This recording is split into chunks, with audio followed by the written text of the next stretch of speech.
Bayangan di balik singgasana. Langit trawulan sore itu berwarna tembaga, seakan terbakar oleh matahari yang menua. Di kejauhan, burung-burung bangau melintas rendah di atas padi yang mulai menguning. Angin bertiup pelan, membawa aroma tanah basah dan dupa yang terbakar dari arah pendapa kerajaan. Di sanalah, seorang lelaki berjubah abu-abu berdiri diam di bawah tiang kayu jati, menatap singgasana emas yang kini terlihat begitu sepi. Dialah Sabdo Palon, penasehat spiritual kerajaan Majapahit, seorang pria yang dikenal karena kebijaksanaannya, tapi juga ditakuti karena kata-katanya sering menjadi kenyataan. Raja Brawijaya V duduk di atas tahta, wajahnya muram. Di sekelilingnya para patih berdebat tentang pajak, tentang pemberontakan di Blambangan, tentang pedagang asing yang mulai berani menentang perintah kerajaan.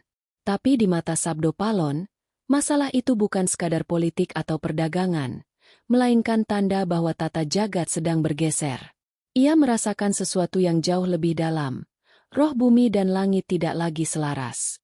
"Duh, Prabu," ucap Sabdo Palon perlahan. Suaranya dalam dan tenang. "Bukan rakyatmu yang melawan, tapi keseimbangan alam yang terguncang. Majapahit sedang menua, seperti matahari yang tenggelam di ufuk barat." Raja menatapnya. Matanya lelah namun penuh kebingungan. "Apakah engkau ingin mengatakan Majapahit akan runtuh?" Sabdo Palon tidak menjawab langsung. Ia menundukkan kepala, memandangi lantai batu yang dingin. Segala yang tumbuh, pada waktunya akan layu. Namun bukan kehancuran yang kutakuti, melainkan hilangnya cahaya batin dari manusia Jawa. Keheningan turun di pendapa. Patih udara, yang sejak tadi diam, menatap Sabdo Palon dengan sinis. "Kata-katamu terlalu dalam, empu. Rakyat butuh beras, bukan petuah langit." Sabdo Palon menoleh. Matanya redup namun tajam. "Beras memang mengenyangkan perut, Patih. Tapi kebijaksanaanlah yang menegakkan negeri.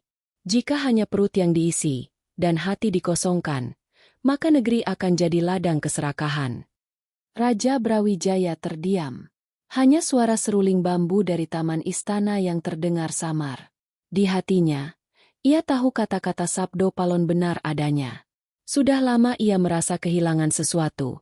Bukan harta, bukan kekuasaan, tapi makna. Sejak para pedagang asing datang membawa agama dan budaya baru, rakyat mulai terbelah, dan kepercayaan lama diguncang oleh ajaran yang belum dipahami sepenuhnya. Malam itu, setelah semua pejabat pulang, Raja memanggil Sabdo Palon ke taman belakang istana. Di bawah cahaya bulan, dua sosok itu berbicara panjang tentang nasib kerajaan. "Apakah zaman akan berganti?" tanya sang raja. Sabdo Palon tersenyum samar. "Zaman tak pernah berganti, Duh Prabu. Yang berganti adalah kesadaran manusia. Bila manusia lupa jati dirinya, maka ia sendiri yang memutus tali cahaya." Angin malam berhembus lembut, membawa suara gong dari kejauhan.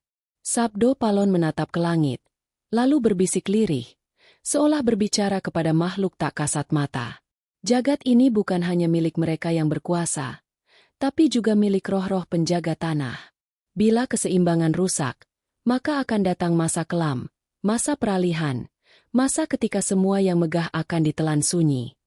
Dari balik bayangan pepohonan, Nyi Rarasati, penjaga pustaka kerajaan, mendengarkan diam-diam. Ia tahu, malam itu bukan sekadar percakapan antara raja dan penasehatnya, melainkan awal dari sebuah nubuat besar yang akan mengubah wajah tanah Jawa selamanya. Sabdo Palon kemudian berjalan meninggalkan taman. Langkahnya pelan namun mantap, seolah setiap tapaknya telah tahu arah yang akan ditempuh. Di kejauhan, gong berbunyi 3 kali. Trawulan masih berdiri megah, tapi Sabdo Palon tahu, di balik singgasana yang bersinar emas itu, bayangan panjang kehancuran sudah mulai menjalar perlahan. Bisikan di dalam pendapa. Fajar di trawulan menetes perlahan seperti embun di ujung daun jati.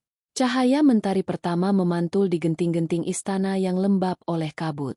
Di halaman dalam, para abdi sibuk menyiapkan upacara penyucian sumur agung, ritual kuno untuk menjaga keseimbangan energi bumi dan langit. Tapi di balik hiruk-pikuk itu, di ruang pendapa yang luas, Sabdo Palon berdiri memandangi arca Dewi Sri yang mulai retak di bagian wajahnya. Sebuah pertanda, pikirnya, bahwa kesuburan dan kesejahteraan negeri mulai goyah. Langkah tergesa terdengar dari arah selasar. Patih udara masuk dengan pakaian kebesaran. Wajahnya menegang. "Empu Sabdo," katanya dengan nada dingin. "Raja memerintahkan sidang mendadak. Ada laporan pemberontakan di utara. Rakyat mulai menolak membayar upeti." Sabdo Palon tidak menatap Patih itu, hanya menjawab tenang. "Itu bukan pemberontakan, Patih. Itu adalah suara bumi yang mulai menolak ketamakan manusia." Patih mendengus. "Kau selalu berbicara dengan bahasa langit. Dunia ini tak bisa dijaga dengan doa semata." "Benar," jawab Sabdo Palon. "Tapi doa adalah pondasi kekuasaan yang sejati. Tanpa keseimbangan batin, kekuasaan hanyalah bayangan yang menipu." Ketika sidang dimulai, Raja Brawijaya V duduk di atas singgasana dengan raut lelah. Di hadapan para bangsawan dan pendeta istana, Sabdo Palon melangkah maju. Suaranya dalam dan bergema lembut di ruangan. "Duh Prabu, bukan musuh yang menghancurkan kerajaan, tapi lupa diri yang menutup hati.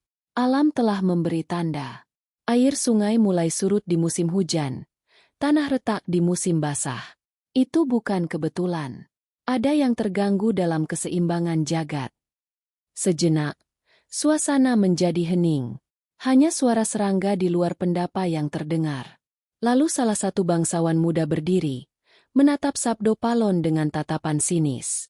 "Empu, engkau bicara tentang roh dan keseimbangan.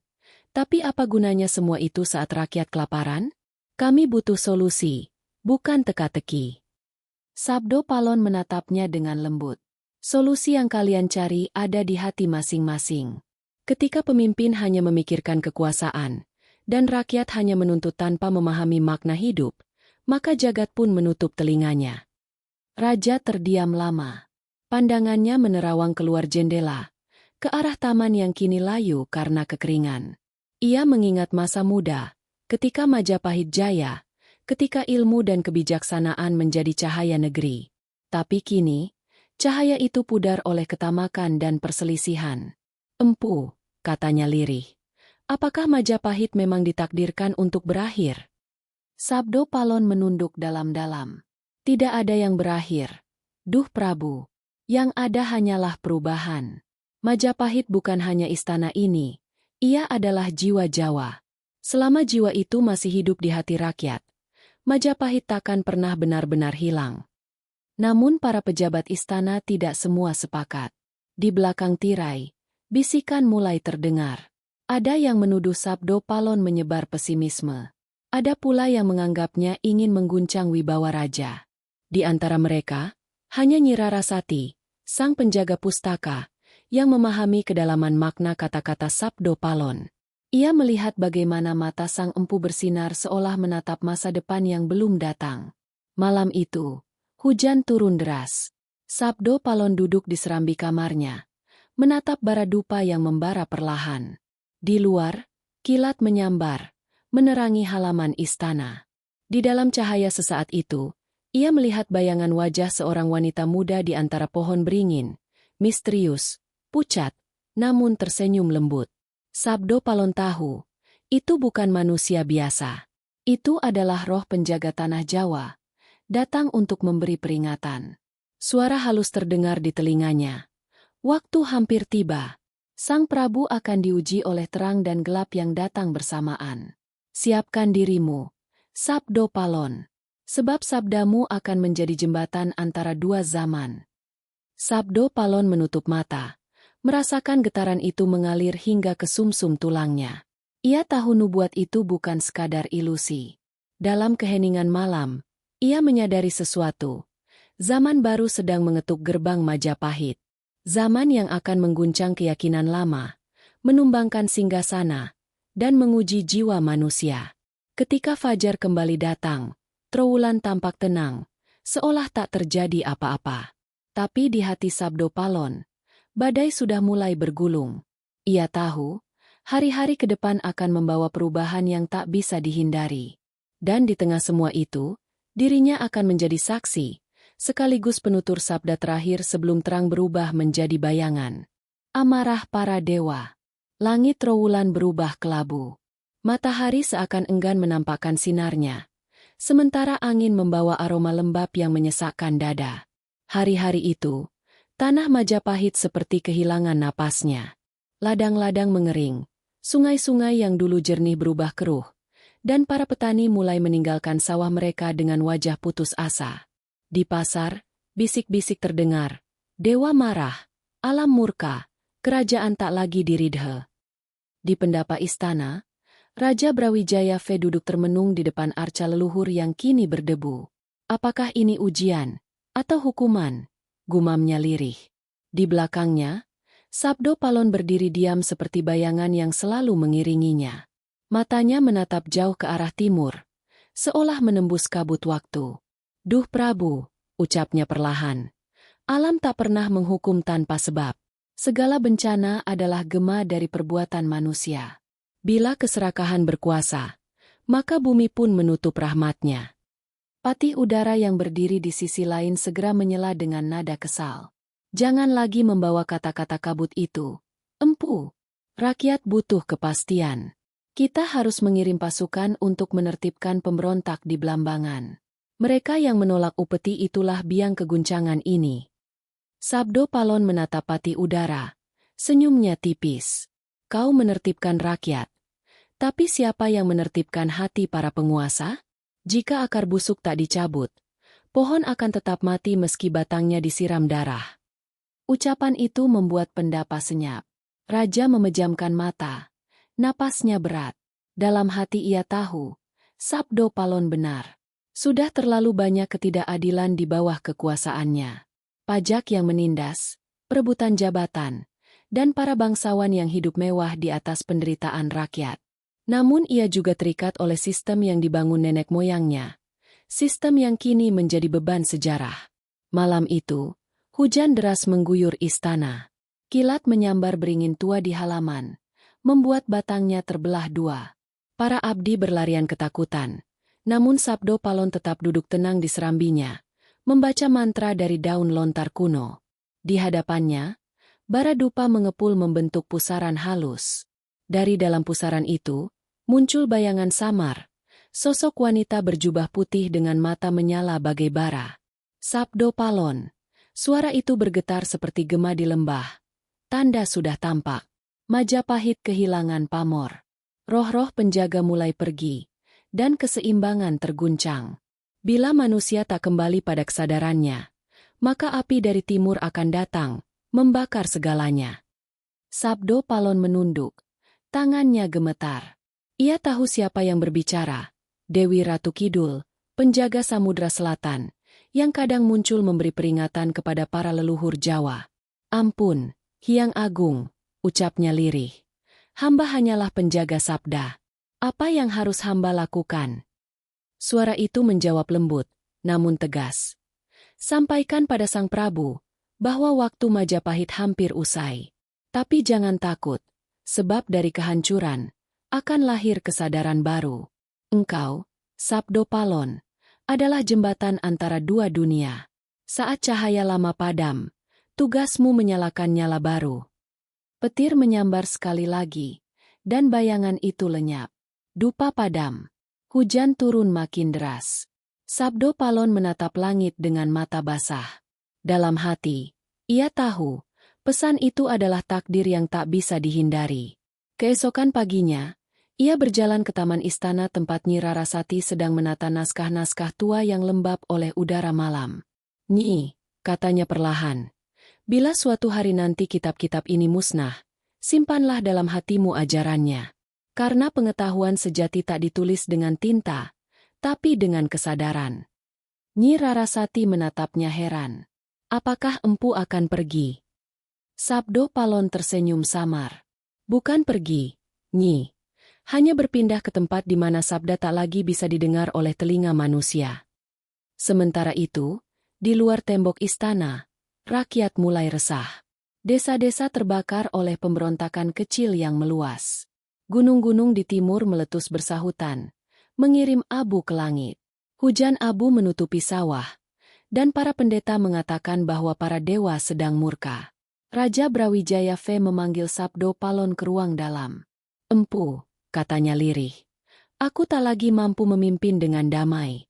Apakah aku harus menyerahkan tahta?" Sabdo Palon menatapnya lama, penuh iba. "Tahta bukanlah tujuan, Duh Prabu. Ia hanyalah wadah. Bila wadah itu retak, air harus mengalir mencari tempat baru. Tapi jangan takut, jiwa Majapahit akan tetap hidup di mereka yang masih mengingat cahaya." Raja menunduk, matanya basah.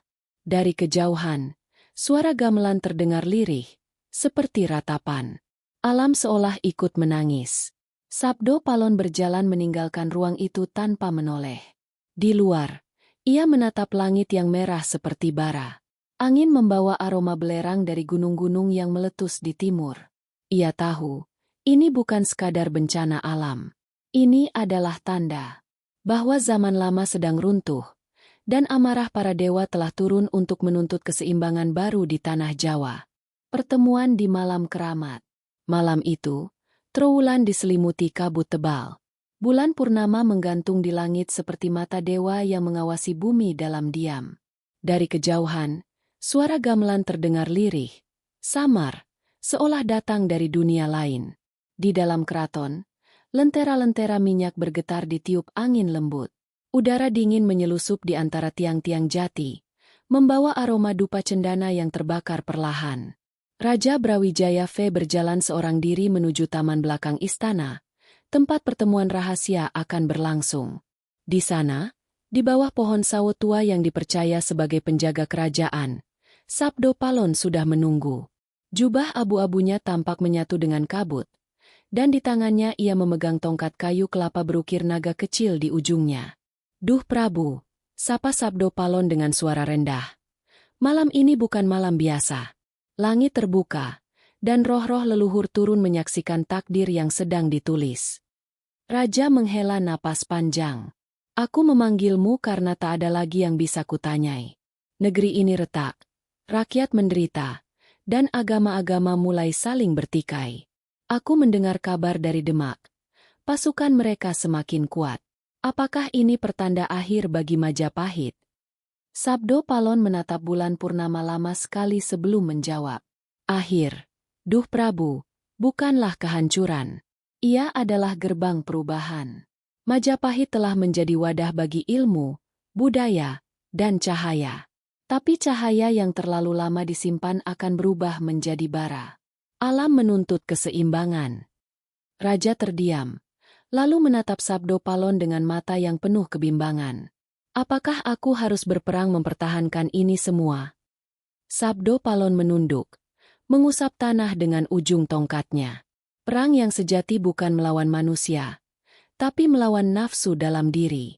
Namun bila perang tak bisa dihindari, lakukan dengan hati yang bersih. Jangan menumpahkan darah karena amarah, tapi karena menjaga kehormatan Dharma. Angin berhembus kencang, menggoyangkan ranting-ranting sawo tua. Tiba-tiba, dari arah kolam suci, kabut bergulung membentuk sosok-sosok samar. Bayangan putih menari perlahan di antara kabut. Raja tertegun, sementara Sabdo Palon tetap berdiri tenang, menatap fenomena itu dengan mata terpejam. "Mereka datang," bisiknya. "Roh-roh leluhur Majapahit, para penjaga tanah Jawa." Suara gaib terdengar di udara, seperti nyanyian dari masa lalu. "Wahai anak manusia, waktu telah tiba. Apa yang dibangun dengan kemegahan akan kembali pada kesunyian. Tapi jangan takut, sebab dari sunyi itulah lahir kesadaran baru." Raja menatap Sabdo Palon. "Apakah itu artinya Majapahit memang harus runtuh?" Sabdo Palon membuka matanya perlahan. "Runtuh bukan berarti mati. Kerajaan akan berakhir, tapi jati diri bangsa Jawa akan tetap hidup. Kelak, setelah masa gelap berlalu, akan datang waktu kebangkitan batin." Nyi Rarasati, yang diam-diam mengikuti dari kejauhan, menatap dua sosok itu dengan hati bergetar. Ia merasa seolah menyaksikan pertemuan antara manusia dan alam semesta. Dalam cahaya bulan, wajah Sabdo Palon tampak bukan lagi manusia biasa. Ada sinar lembut di sekelilingnya, dan setiap kata yang keluar dari mulutnya seperti menggema ke seluruh ruang dan waktu. Sabdo Palon kemudian mengangkat tangannya, menghadap ke langit. Wahai dewa yang bersemayam di 3 lapisan dunia, saksikanlah malam ini. Hamba bersumpah untuk menjaga kesadaran bumi Jawa sampai waktunya tiba. Bila dharma hilang dari hati manusia, hamba akan kembali, membawa sabda kebenaran dari balik kabut lawu. Seketika, angin berhenti, kabut menipis, bulan bersinar terang. Suara burung malam menggema dari kejauhan. Raja menatapnya dengan takjub. Apakah engkau berbicara tentang masa depan, Empu? Sabdo Palon tersenyum. Aku berbicara tentang janji. Janji yang tak terikat oleh waktu. Ia kemudian menatap wajah raja dengan lembut. Duh Prabu, bila kelak engkau harus menyerahkan mahkota, lakukanlah dengan ikhlas. Tahta hanya simbol. Kebenaran tidak akan mati meski kerajaan lenyap. Yang abadi adalah rasa. Raja menunduk dalam-dalam. Hatinya bergetar. Ia tahu kata-kata Sabdo Palon bukan sekadar nasihat, melainkan nubuat. Ia ingin berbicara lagi, namun lidahnya keluh. Saat ia mengangkat kepala, Sabdo Palon telah menghilang, menyatu dengan kabut malam, meninggalkan jejak dupa dan suara lembut gamelan yang entah dari mana datangnya. Malam itu, taman istana terasa sunyi namun syarat makna. Rarasati mendekat ke tempat Sabdo Palon berdiri tadi dan melihat bekas tapak kaki yang bersinar redup seperti bara. Ia berlutut dan berbisik pelan. Empu, apakah engkau masih di sini? Dari balik pepohonan, terdengar suara gaib menjawab. Aku tidak pernah pergi. Aku hanya menunggu waktu, ketika manusia siap mendengar sabda sejati. Dan malam itu, di bawah purnama penuh, pertemuan keramat itu menjadi awal dari perubahan besar. Tidak hanya bagi Majapahit, tapi bagi seluruh tanah Jawa. Sebab sejak malam itu, alam dan manusia tak lagi berjalan sejajar, melainkan mulai saling menguji, menuju zaman peralihan yang telah dinubuatkan. Sumpah Sang Penasehat. Langit rowulan pagi itu berwarna kelabu keperakan. Matahari tertutup awan tebal, dan udara terasa berat seperti menahan tangis bumi.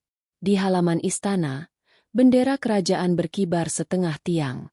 Kabar buruk telah menyebar. Beberapa wilayah timur mulai jatuh ke tangan pasukan Demak. Di antara suara ratapan rakyat dan denting gamelan duka, Sabdo Palon berjalan perlahan menuju Balairung Agung, tempat Raja Brawijaya V menunggu dengan wajah murung. Di dalam ruangan, aroma dupa memenuhi udara. Raja duduk di atas singgasana, namun tidak lagi memancarkan wibawa Raja Agung. Ia tampak seperti manusia biasa yang kelelahan menanggung beban takdir. Empu, suaranya serak. Aku telah gagal menjaga warisan leluhur. Majapahit kini tinggal bayangan. Apakah ini akhir yang telah engkau lihat? Sabdo Palon menatapnya dengan pandangan dalam. Duh Prabu, bukan engkau yang gagal, tapi zamanlah yang berganti. Segala yang hidup akan mati. Segala yang lahir akan lenyap. Namun Dharma, kebenaran sejati, akan selalu mencari wadah baru. Raja menunduk. Air matanya jatuh di lantai batu. Aku telah berdoa di candi, memuja para dewa, memberi sedekah kepada rakyat. Tapi bencana tetap datang. Mengapa para dewa membisu? Sabdo Palon mendekat, lalu berlutut di hadapan sang raja. Para dewa tidak membisu. Duh Prabu, mereka hanya berbicara dengan bahasa yang tak lagi didengar manusia. Alam berbicara lewat badai, lewat letusan gunung, lewat hati yang resah. Itulah sabda mereka. Keheningan panjang turun di antara mereka. Di luar Balairung, suara petir bergema di langit barat. Sabdo Palon menatap ke arah jendela, melihat awan hitam menggulung seperti naga raksasa. Hari ini, katanya perlahan, aku akan mengucapkan sumpah. Sumpah untuk bumi ini, untuk zaman yang akan datang. Raja menatapnya heran. Sumpah apa yang akan engkau ucapkan, Empu? Sabdo Palon berdiri. Tatapannya tajam dan suaranya bergema di ruang besar itu. Bila Majapahit benar-benar runtuh, bila manusia meninggalkan Dharma dan memilih jalan kebingungan, maka aku, Sabdo Palon, bersumpah, akan kembali setelah 5 abad berlalu. Saat dunia tertutup kabut kebodohan, saat manusia lupa asalnya, aku akan hadir kembali membawa sabda kebenaran. Sebab cahaya tidak bisa dipadamkan selamanya. Suara angin tiba-tiba berhembus kencang dari arah selatan, meniup api lentera hingga padam. Balairung menjadi gelap. Hanya cahaya petir yang menyambar menerangi wajah Sabdo Palon. Matanya berkilat, suaranya semakin berat, seperti bukan berasal dari manusia. Aku bersumpah atas nama roh bumi dan langit, atas nama leluhur Majapahit, atas nama Sang Hyang yang tak bernama, bahwa aku akan menjadi penjaga kesadaran Nusantara. Bila zaman gelap datang, sabdaku akan bangkit dari tidur panjang. Raja berdiri terguncang. Empu, apa yang kau katakan? Jangan biarkan sumpahmu menjadi kutukan bagi negeri ini. Sabdo Palon menatapnya penuh iba. Duh Prabu, sumpahku bukan kutukan, melainkan peringatan. Zaman akan memutar roda takdir. Majapahit akan tenggelam, tapi jiwanya akan bersemayam di hati mereka yang masih mengingat cahaya. Di luar, hujan turun tiba-tiba. Petir menyambar menara istana, membuat para abdi berlari ketakutan. Namun Sabdo Palon tetap berdiri tegak. Jubahnya berkibar, rambutnya terurai diterpa angin. Aku telah melihat masa depan, Duh Prabu, ucapnya lirih namun jelas. Akan datang masa ketika manusia memuja harta dan melupakan jiwa. Ketika doa dijadikan alat kekuasaan, dan bumi menangis tanpa dipedulikan. Saat itulah, sabdaku akan memanggil mereka kembali ke jalan keseimbangan. Raja menatapnya dengan air mata. Bila aku tak lagi ada, apa yang harus rakyat pegang sebagai pegangan? Sabdo Palon menunduk, lalu berkata lembut, peganglah rasa. Rasa adalah cahaya kecil yang menuntun ke jalan besar. Selama rasa itu hidup, Sabdo Palon takkan benar-benar pergi. Hujan semakin deras. Guntur menggelegar, seakan langit menyetujui sumpah yang baru saja diikrarkan. Di luar Balairung, Nyi Rarasati menyaksikan dari balik tiang. Dadanya bergetar. Ia tahu, malam ini sejarah sedang menulis bab terakhirnya. Sumpah itu bukan sekadar janji, melainkan benih kesadaran yang akan tumbuh ratusan tahun kemudian. Sabdo Palon perlahan menurunkan tongkatnya ke tanah, menutup matanya, dan berbisik. Mulai malam ini, aku bukan lagi hanya penasehat raja, tapi penjaga sabda bumi. Cahaya lembut muncul dari tubuhnya, menyelimuti seluruh ruangan. Raja berlutut, menundukkan kepala, merasakan hawa sejuk menyentuh wajahnya. Lalu cahaya itu memudar, dan Sabdo Palon lenyap begitu saja, meninggalkan aroma dupa dan getaran halus di udara. Ketika hujan reda, Raja membuka matanya. Ia sendirian di ruangan yang kini sunyi. Di lantai tempat Sabdo Palon berdiri, tampak ukiran samar berbentuk lingkaran dengan aksara kuno yang bersinar redup. Sabda ora ilang, mung sare. Sabda tak hilang, hanya tertidur. Malam itu, sumpah Sabdo Palon menjadi gema yang tak pernah benar-benar padam. Ia hidup di antara kabut, menunggu waktu ketika janji itu akan ditagih kembali. Di bawah langit kelam, tanah Jawa bersiap memasuki zaman baru, zaman peralihan antara cahaya dan kegelapan, antara manusia dan dewa. Api dari timur. Fajar di ufuk timur menyala merah darah. Udara pagi bukan lagi membawa kesejukan, melainkan ketegangan yang terasa hingga ke sumsum tulang. Dari kejauhan, debu perang mulai tampak di kaki langit. Pasukan Demak, berpakaian putih dengan panji bertuliskan kalimat suci, berbaris seperti ombak yang siap menelan daratan. Trowulan, jantung Majapahit yang dulu berkilau, kini menggigil menanti takdirnya. Di dalam istana, Raja Brawijaya V berdiri di beranda tertinggi, memandangi matahari yang tampak muram di balik asap. Di sampingnya, Patih Udara melapor dengan suara serak. Duh Prabu, mereka sudah menyeberangi Bengawan Brantas. Pertahanan di barat telah jebol. Kita tak punya cukup prajurit untuk menahan mereka. Raja terdiam. Di balik kesunyian itu, jiwanya bergetar. Ia teringat sumpah Sabdo Palon malam sebelumnya. Kata-kata sang empu terus menggema di pikirannya. Bila manusia memilih gelap, cahaya akan pergi. Tapi dari kehancuran akan lahir kesadaran baru. Tiba-tiba, dari arah utara, suara lonceng peringatan menggema. Ratusan kuda berlari. Suara pedang beradu dengan tameng mengisi udara. Api mulai menjilat atap rumah-rumah rakyat. Jeritan bercampur doa. Trowulan terbakar. Di tengah kekacauan itu, Sabdo Palon muncul di halaman istana. Tak ada rasa takut di wajahnya. Hanya ketenangan yang tak manusiawi. Jubah abu-abunya berkibar tertiup angin panas. Di tangannya, tongkat kayu kelapa berukir naga memancarkan sinar lembut. "Duh Prabu," katanya pelan. "Api dari timur telah datang. Ini bukan sekadar perang antara manusia, tapi peralihan zaman." Raja menatapnya dengan mata berkaca. "Apakah ini akhir, Empu?" Sabdo Palon menggeleng. "Tidak ada akhir, Duh Prabu. Yang ada hanya perubahan bentuk. Majapahit telah menyelesaikan tugasnya sebagai penjaga cahaya lama. Kini cahaya itu akan berpindah wadah, menempati hati-hati baru." Patih Udara berlari masuk. Wajahnya panik. Pasukan Demak sudah di gerbang istana. Mereka menuntut Sang Prabu menyerahkan diri dan menerima agama baru. Sabdo Palon menatapnya dalam. "Agama tidak untuk dipaksakan, Patih. Ia adalah jalan sunyi yang harus ditemukan oleh hati, bukan dipaksakan oleh pedang." Namun Patih Udara tidak mendengarkan.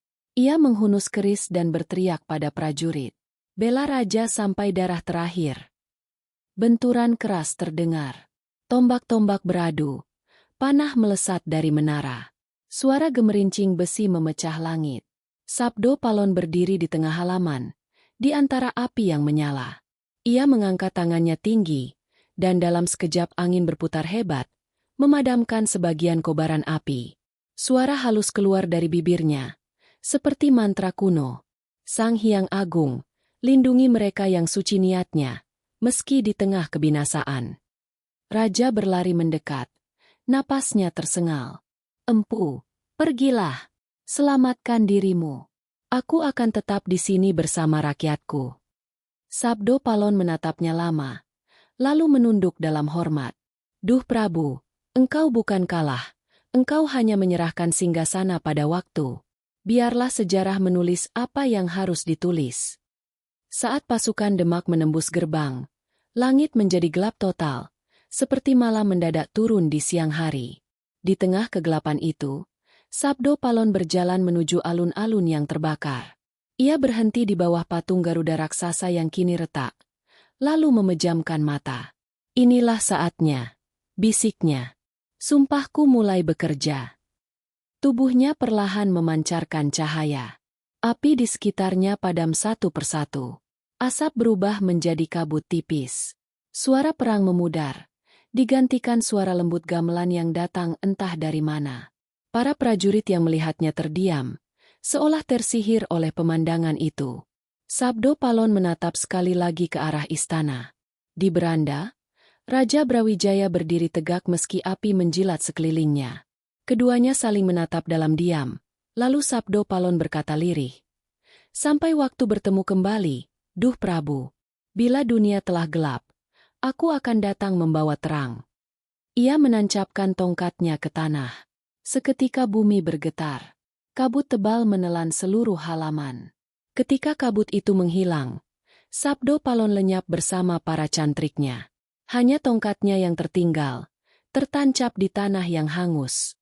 Setelah itu, Trowulan benar-benar jatuh. Pasukan Demak menguasai istana, mengganti Panji Majapahit dengan bendera baru. Raja Brawijaya dibawa pergi ke arah barat, menghilang tanpa jejak. Namun malam itu, di antara puing-puing dan abu, Nyi Rarasati menemukan tongkat Sabdo Palon. Ia memegangnya dengan tangan gemetar, lalu berbisik, "Empu, di manakah engkau sekarang?" Dari arah Gunung Lawu, kilat menyambar sekali. Langit bergetar, dan suara samar menjawab dari angin. "Aku tidak hilang, Nyi. Aku hanya berpindah ke tempat di mana manusia tak bisa menjangkaunya. Jagalah sabda ini, sebab kelak dunia akan membutuhkan cahaya yang telah mereka padamkan." Sejak malam itu, tak ada lagi yang melihat Sabdo Palon. Namun di lereng Lawu, di antara kabut abadi, para pendeta berkata mereka masih mendengar suaranya membaca mantra di tengah hening malam. Api dari timur memang membakar Majapahit, tapi dari abu itu, lahir janji yang tak pernah mati, janji kembalinya sang penasehat spiritual di masa depan yang telah dinubuatkan. Jejak di Gunung Lawu. Kabut turun tebal di lereng Gunung Lawu, menutup pandangan sejauh mata memandang. Udara di sana dingin dan berat, seolah membawa sisa-sisa ratapan masa silam. Di antara pepohonan pinus yang berbisik, seekor burung gagak melintas perlahan. Suaranya parau menembus kesunyian. Disinilah, menurut kisah para cantrik, Sabdo Palon lenyap setelah Majapahit runtuh. Namun bagi mereka yang peka, tempat itu bukan sekadar gunung, melainkan gerbang antara dunia manusia dan jagat spiritual. Malam itu, Nyi Rarasati mendaki sendirian. Di tangannya tergenggam tongkat Sabdo Palon yang ditemukan di reruntuhan Trowulan. Ia berjalan dengan pakaian lusuh, tubuhnya gemetar oleh hawa dingin dan rasa takut. Tapi tekadnya tak tergoyahkan. "Empu," gumamnya pelan, "jika engkau masih ada, tuntun aku menemukan makna sabdamu." Petir menyambar di kejauhan, menerangi pepohonan yang berlumur-lumut. Dari dalam kabut, terdengar suara gamelan samar, bukan berasal dari dunia fana. Nada-nadanya mengalun pelan, seperti mengundang. Rarasati mengikuti suara itu hingga tiba di pelataran batu besar yang bentuknya menyerupai altar. Di atas batu itu terukir lambang Garuda Muha. Sayapnya terentang seperti hendak terbang ke langit. Ia menancapkan tongkat di tengah altar. Seketika tanah bergetar pelan, dan dari bawah batu, muncul cahaya biru lembut. Suara Sabdo Palon terdengar samar, seperti datang dari dalam bumi. "Nyi Rarasati, engkau datang bukan untuk mencari aku, tapi untuk menghidupkan sabda yang telah kutanam." Rarasati berlutut, menatap cahaya itu dengan air mata menetes. "Duh empu, Majapahit telah tiada. Raja kita lenyap tanpa jejak. Apa gunanya sabda jika dunia telah beralih wajah?" Suara itu menjawab tenang, sebab sabda bukan untuk satu zaman. Ia hidup selama manusia masih mencari keseimbangan antara cahaya dan kegelapan. Lalu cahaya itu berubah wujud menjadi sosok bayangan Sabdo Palon. Tidak sepenuhnya manusia, namun tidak pula roh. Tubuhnya memancarkan sinar keemasan. Matanya memantulkan api dan embun bersamaan. "Aku tak mati, Nyi," ujarnya lembut. "Aku hanya menyatu dengan tanah, air, dan angin. Gunung Lawu kini menjadi wadahku. Siapapun yang datang dengan hati bersih, akan kutuntun memahami makna sejati kehidupan." Rarasati menunduk. Apakah itu artinya zaman baru telah dimulai? Sabdo Palon tersenyum samar. "Belum. Zaman baru akan datang ketika manusia lupa asalnya. Ketika ilmu dijadikan alat kesombongan, dan bumi mulai menolak langkah kaki manusia. Saat itulah aku akan kembali, bukan sebagai penasehat raja, tapi sebagai suara yang mengguncang kesadaran." Hening sejenak. Di kejauhan, terdengar gemuruh lembut, seperti suara sungai besar mengalir di dalam perut bumi. Kabut mulai berputar mengelilingi altar, membentuk lingkaran cahaya. Dari dalamnya muncul 3 cantrik muda, roh para pengikut Sabdo Palon yang gugur di Trowulan. Mereka membungkuk hormat kepada gurunya. "Empu, perintahmu akan kami jaga," kata salah satu dari mereka. Sabdo Palon menatap mereka. "Jaga tempat ini. Ajarkan kepada mereka yang datang bahwa kekuasaan tanpa welas asih adalah kehancuran. Jangan biarkan ilmu yang seharusnya menerangi justru membakar. Waktu akan berjalan, dan generasi baru akan datang membawa nama-nama lain. Tapi sabda ini harus tetap hidup." Rarasati mendekat, memohon. "Bolehkah aku tinggal di sini, Empu? Biar aku menjaga tempat ini sampai raga ini kembali ke tanah." Sabdo Palon menatapnya penuh kasih. "Kau boleh, Nyi. Tapi ingat, kau akan melampaui batas manusia. Dunia tak akan lagi mengenalmu sebagai pustakawan, melainkan sebagai penjaga rahasia gunung." Sejak malam itu, Nyi Rarasati tak pernah turun kembali. Orang-orang desa di kaki Lawu sering melihat sinar biru di puncak gunung pada malam-malam tertentu, dan mendengar nyanyian perempuan dari balik kabut. Mereka menyebutnya Nyai Lawu, penjaga hening dan penuntun para pendaki yang tersesat. Sementara itu, Sabdo Palon semakin menyatu dengan alam. Dalam setiap desir angin yang melintas di Lawu, dalam setiap gemericik air yang jatuh ke batu, terdengar bisikan samar. Keseimbangan adalah kunci. Siapa yang melupakan asalnya, akan kehilangan masa depannya. Berabad-abad berlalu, kerajaan silih berganti. Gunung Lawu tetap diam, menyimpan rahasia zaman. Para pendeta, petapa, hingga prajurit yang kalah sering datang mencari petunjuk. Sebagian pulang dengan mata basah, sebagian tak pernah kembali. Namun di malam-malam tertentu, ketika bulan purnama menggantung tepat di puncak Hargo Dumilah, kabut Lawu berubah keemasan. Di sanalah, menurut para leluhur, Sabdo Palon menampakkan diri sejenak, memandang dunia yang kian jauh dari keseimbangannya. Ia menatap ke arah barat, tempat cahaya baru mulai bersinar dari tanah jauh, dan berkata lirih, "Zaman telah berputar. Aku menunggu saat manusia siap menerima sabda terakhirku." Kabut menelan sosoknya kembali. Hening. Hanya angin malam yang melantunkan gamelan halus, seolah mengiringi roh sang empu yang masih berjaga di antara dua dunia. Di bawah langit yang tak pernah tidur, Sabdo Palon tetap menjadi saksi abadi, penjaga keseimbangan antara nurani manusia dan kekuasaan semesta. Sabda di antara dua dunia. Angin malam menyusup lembut dari lembah Lawu, membawa aroma dupa dan tanah basah. Di lereng timur, kabut bergulung perlahan, menutupi jalan setapak yang menanjak menuju petilasan Hargo Dumilah, tempat di mana dunia manusia dan alam gaib bersentuhan paling tipis. Di sanalah, ribuan tahun setelah keruntuhan Majapahit, suara Sabdo Palon kembali terdengar. Bukan dalam rupa jasad, melainkan dalam sabda dan getaran yang hanya bisa didengar oleh jiwa-jiwa yang jernih.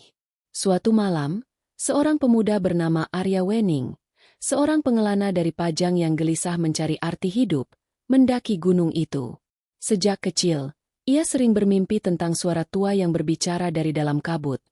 Carilah keseimbangan, bukan kemenangan. Tak pernah ia pahami maknanya. Hingga kini ketika dunia di bawah gunung mulai dikuasai keserakahan, ia memutuskan mencari sumber suara itu. Langkahnya berat. Hujan gerimis turun, membuat tanah licin. Namun di setiap hembusan angin, Arya mendengar samar-samar lantunan tembang Jawa kuno. Nada-nadanya lembut, namun menggetarkan dada.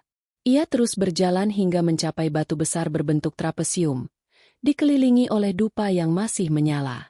Di tengahnya, berdiri sosok bayangan, tak sepenuhnya padat, tapi memancarkan cahaya lembut keemasan. "Aku telah menunggumu, anak zaman baru," ujar suara itu dalam nada dalam. Arya gemetar. Ia tahu, itu bukan manusia.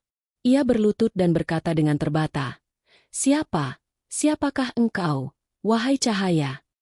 "Aku adalah Sabdo Palon," jawab suara itu. "Penasehat dari masa lalu, penjaga antara dua dunia. Aku bukan dewa, bukan pula arwah, melainkan gema dari kebijaksanaan yang ditinggalkan oleh manusia."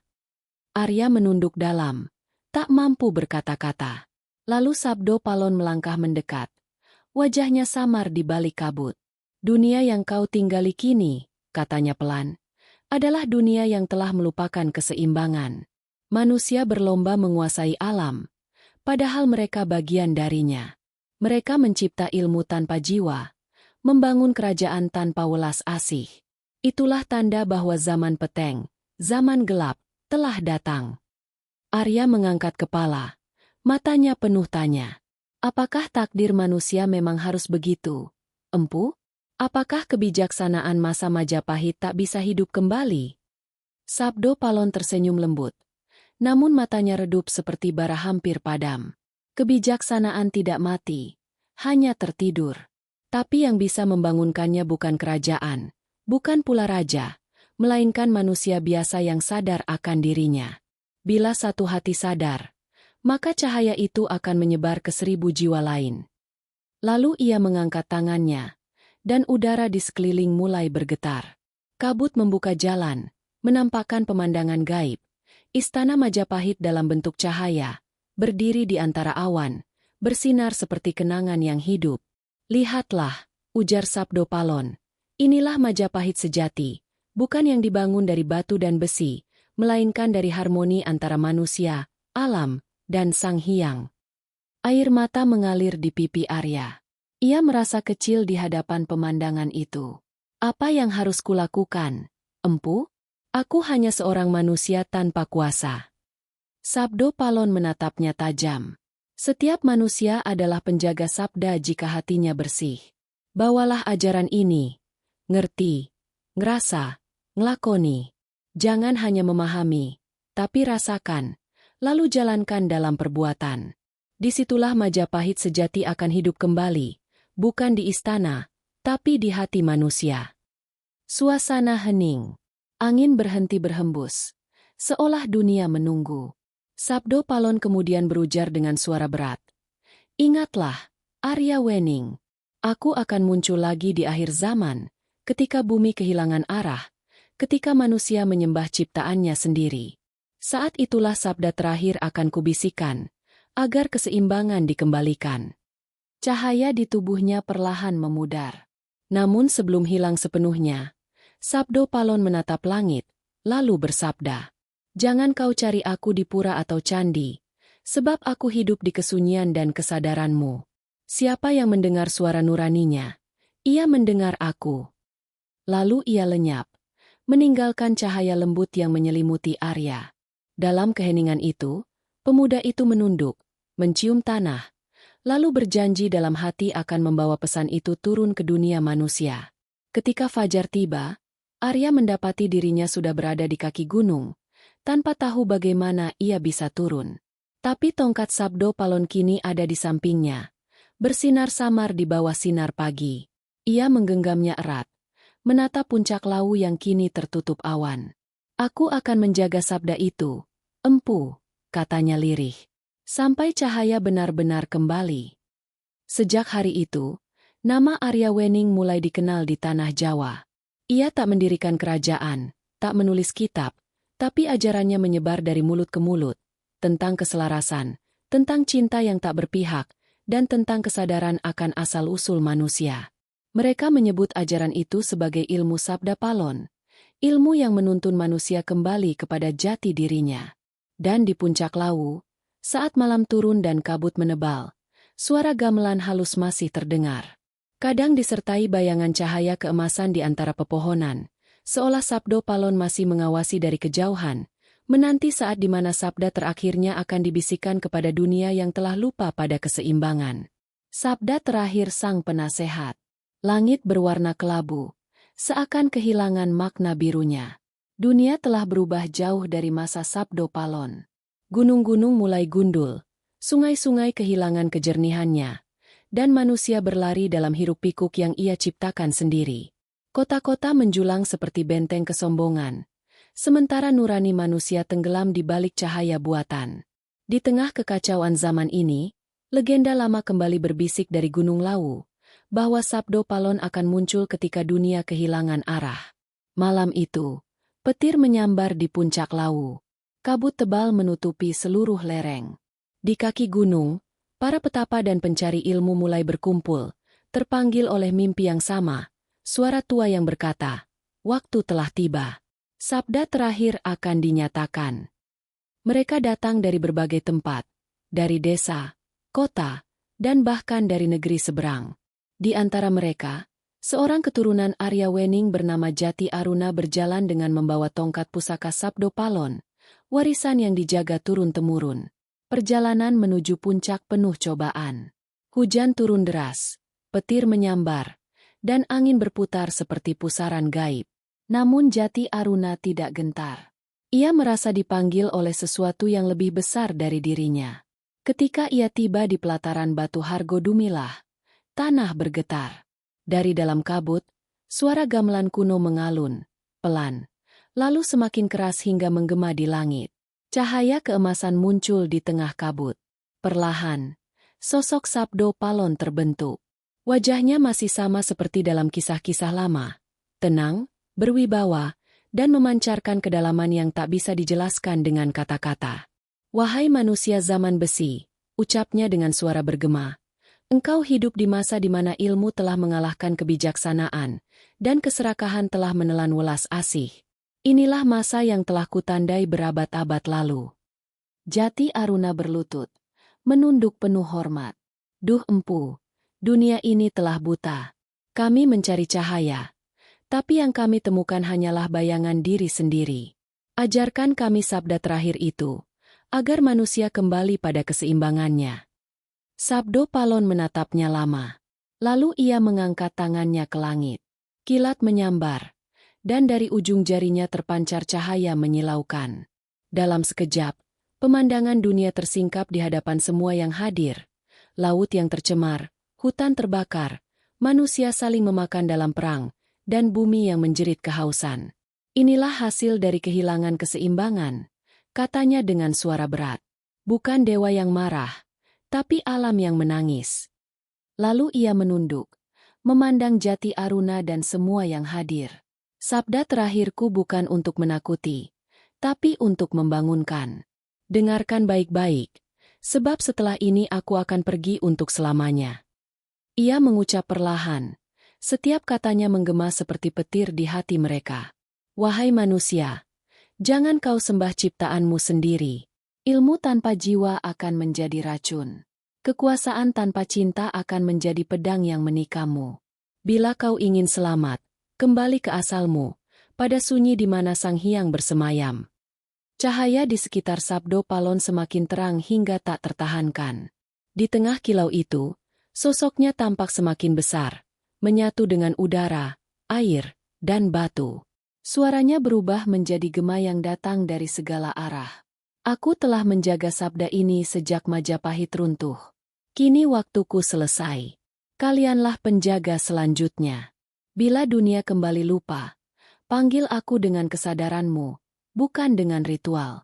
Sebab aku ada di setiap jiwa yang masih mampu mendengar bisikan nurani. Jati Aruna menangis. Ia menancapkan tongkat pusaka ke tanah, memohon, "Empu, jangan tinggalkan kami." Namun Sabdo Palon tersenyum. Aku tidak pergi, anakku. Aku hanya kembali ke tempat di mana semua berasal. Bila manusia sudah siap memahami makna kehidupan, aku akan hidup kembali di dalam mereka. Lalu, dengan satu hentakan kaki, bumi bergetar keras. Kabut berputar membentuk pusaran cahaya raksasa. Dari dalamnya terdengar nyanyian ribuan suara. Suara para leluhur, raja, petani, dan cantrik yang pernah hidup di bawah bimbingan Majapahit. Semuanya bersatu dalam harmoni yang agung. Dan ketika cahaya itu menghilang, yang tersisa hanyalah tongkat Sabdo Palon yang kini bersinar lembut di bawah hujan. Pagi menjelang.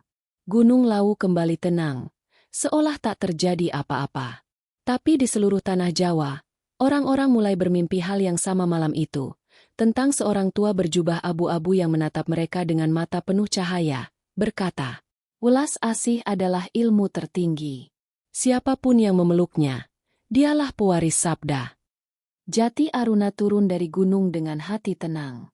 Ia tahu dunia belum berubah, tapi benih sudah tertanam. Ia berjalan ke arah timur, membawa ajaran itu ke desa-desa, mengajarkan manusia untuk menyatu dengan alam dan sesamanya. Sejak hari itu, kisah Sabdo Palon tak lagi hanya legenda. Ia menjadi getaran batin, suara kecil yang muncul di dalam hati setiap manusia yang mencari keseimbangan. Dan di setiap bisikan angin Gunung Lawu, masih terdengar suara halus. Aku adalah Sabdo Palon. Aku adalah sabda yang tak mati. Selama manusia masih belajar tentang cinta dan kesadaran, aku akan tetap hidup. Langit Lawu perlahan cerah. Matahari muncul dari balik awan, menyinari batu-batu basah yang berkilau. Kabut tersibak, meninggalkan kesunyian yang suci. Disinilah sabda terakhir itu tertanam, di bumi, di udara, dan di hati manusia yang siap mendengarnya. Sabdo Palon telah menyelesaikan tugasnya. Tapi sabdanya akan hidup selamanya.